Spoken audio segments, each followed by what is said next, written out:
Hi friends, mega DSC short number 19 English మెథడ్లో project work అనే అంశం గురించి ముందుగా క్వశ్చన్స్ చూద్దాం. ఆన్సర్ అయితే కామెంట్ రూపంలో తెలియచేయండి. ఒకటవది, how many marks allotted for presentation in project works? 2 marks, 3 marks, 4 marks, 5 marks. అలాగే second question, how many marks will be allotted for project works in formative evaluation? 10 marks, 5 marks, 15 marks, 20 marks. Answer comment రూపంలో తెలియచేయండి. ఇక topic చూద్దాం.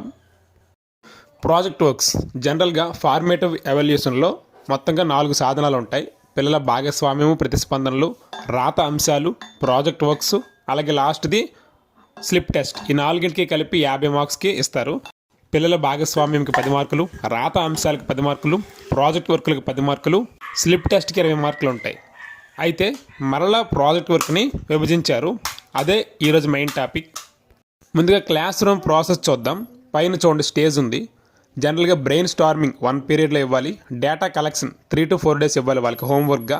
కన్సోలిడేటింగ్ the data and deciding the structure of the report, దీనికి 1 పీరియడ్లో వాళ్ళకి చెప్పాలి. తర్వాత రైటింగ్ ద రిపోర్ట్ రాయడానికి 2 days ఇవ్వాలి హోంవర్క్గా.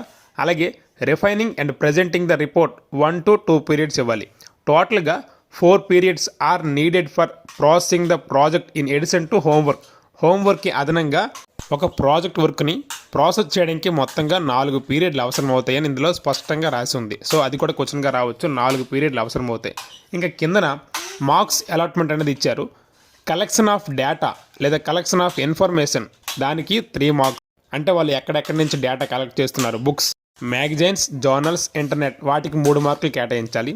రెండవది రిపోర్ట్ రైటింగ్, నివేదిక రాయడం కోసం 4 మార్కులు కేటాయించుకోవాలి. Consolidation of data analysis and writing the report on the project మీద రాసిన రిపోర్ట్కి 4 మార్కులు ఇచ్చుకోవాలి.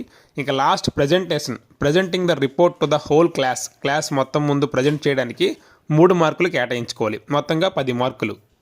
సో ఇలాగా కలెక్షన్ ఆఫ్ డేటాకి 3 మార్కులు, రిపోర్ట్ రైటింగ్కి 4 మార్కులు, ప్రజెంటేషన్కి 3 మార్కులు, ఇలా మొత్తంగా 10 మార్కులకి 3 రకాల పార్ట్లుగా ఇవ్వడం జరిగింది ఈ 10 మార్క్స్ అనేది. సో ఇందులో నుంచి కూడా బిట్ వచ్చే ఛాన్స్ ఉంటుంది. కాబట్టి ఇలాంటి చిన్న టాపిక్లు మీకోసం అయితే రోజువారీ షార్ట్స్లో అందించడానికి నేను ముందుంటా. మొదటి 2 ప్రశ్నలకి ఆన్సర్లు తెలిస్తే కామెంట్ రూపంలో తెలియచేయండి. అలానే మరిన్ని షార్ట్స్ కోసం అయితే మన ఛానల్ చూస్తూ ఉండండి. సబ్స్క్రైబ్ చేయండి, లైక్ చేయండి, మీ ఫ్రెండ్స్ అందరికీ షేర్ చేయండి. Thank you.